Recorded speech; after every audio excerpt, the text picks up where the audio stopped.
Hello everyone and welcome to another edition of our video newsletter. In this video I want to talk to you about the Marchman Act and the Baker Act occurring in the same case. That's right, a Marchman Act and a Baker Act occurring in the same case. So let me explain how that can work. There have been times where we have been retained on a Marchman Act case where somebody is in a facility. So perhaps they had an overdose and went to the emergency room as a result, and the doctor on staff there, a psychiatrist, an emergency room doctor, decided that if he or she was to allow them to leave, they would harm themselves. In other words, they presented as a danger to themselves or others right there and then. So they legally met Baker Act criteria. So in those instances, that person is going to be held under the Baker Act. And what we then do is we then go and file Part 1 of the Marchman Act, which is a court order for assessment and stabilization. And then what happens is that once the facility has released them, they are then taken from that facility, which is probably going to be a hospital, and they're taken over to the assessment facility. And at that point, the Marchman Act process then takes over. So the case started with the Baker Act, and then it went into Marchman Act.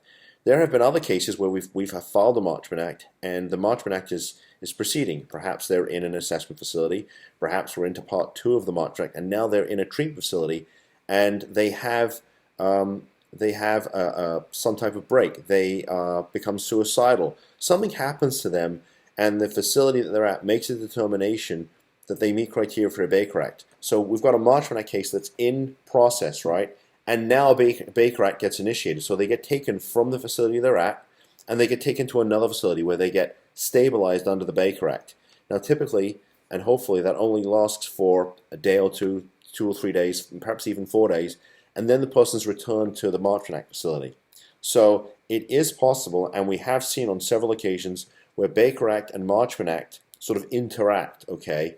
And as I tell people when they call us, these cases are fluid, and what I mean is things change, right? I mean, we're dealing with a horrible disease of the mind, whether it's substance use, mental illness, typically together, and things change as someone goes through the recovery process.